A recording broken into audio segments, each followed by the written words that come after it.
Shalom and good morning everyone. పరిశుద్ధులైన Elohim బిడ్డలందరికీ ఉదయకాల శుభవందనములు. ఈ దిన కృపావాక్యం చూసుకుందాము. ఎలోహిం బిడ్డలారా, సామెతల గ్రంథము 9వ అధ్యాయము 1వ వచనము. జ్ఞానము నివాసమును కట్టుకొని దానికి 7 స్తంభములను చెక్కుకొనినది. సో మహాజ్ఞాని అయిన సొలొమోను రాజు గారు రాస్తున్నారు, జ్ఞానమట అది 7 స్తంభములను చెక్కుకొని నివాసం కట్టుకుందట. ఏ జ్ఞానం గురించి రాస్తున్నాడు ఇక్కడ సొలొమోను రాజు గారు? ఈ మాటలు ఎవరికి అర్థం కాలేదు బిడ్డలారా.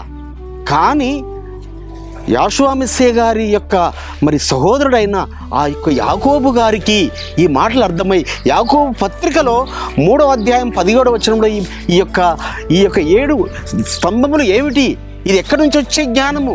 ఈ జ్ఞానము ఏ సంబంధమైన జ్ఞానము కాదు, అది పరము నుంచి వచ్చే జ్ఞానము.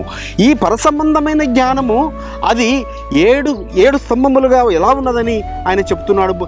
యాకోబు పత్రిక 3వ అధ్యాయం 17వ వచనం చూసినట్టయితే, అయితే పైనుండి వచ్చు జ్ఞానము మొట్టమొదట పవిత్రమైనది. మొట్టమొదటి ఏంటిది? ఈ యొక్క 7 స్తంభాలలో మొట్టమొదటిది పవిత్రమైనది, రెండవది సమాధానకరమైనది. సో ఈ పైనుంచి వచ్చే యొక్క జ్ఞానము రెండవది సమాధానకరమైనది, మూడవది మృదువైనది. సో మృదుత్వము, మనము మృదు స్వభావముగా ఉండాలి ఆయన పిల్లలముగా. 4వది సులభముగా లోబడినది, అంటే ఈజీగా ఒబీడియంట్గా అవ్వాలి మనము. ఆయన పిల్లలమైన మనము ఆయన వాక్యానికి విధేయులం అవ్వాలి, తల్లిదండ్రులకు విధేయులం అవ్వాలి, పెద్దలకు విధేయులం అవ్వాలి.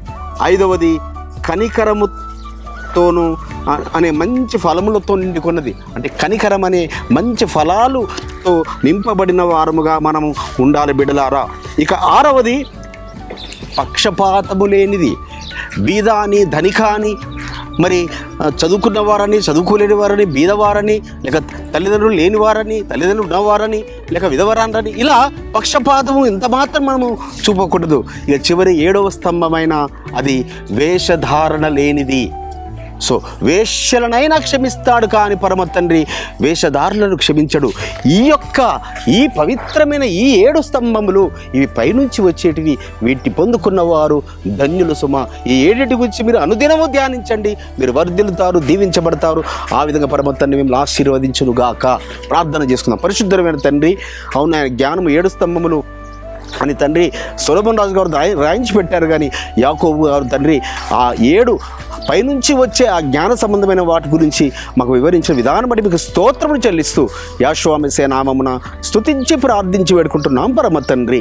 మన పరలోకపు తండ్రియు, మన రక్షకుడును విమోచకుడును నజరేయుడైన యాషూవ మెస్సీయ వారి దివ్య సముఖం నుంచి మీకు, మీ కుటుంబాలకు, మీ వంశాలకు శాంతి, సమాధానం, కృపయు నిరంతరము నిలిచి ఉండునుగాక. ఆమేన్.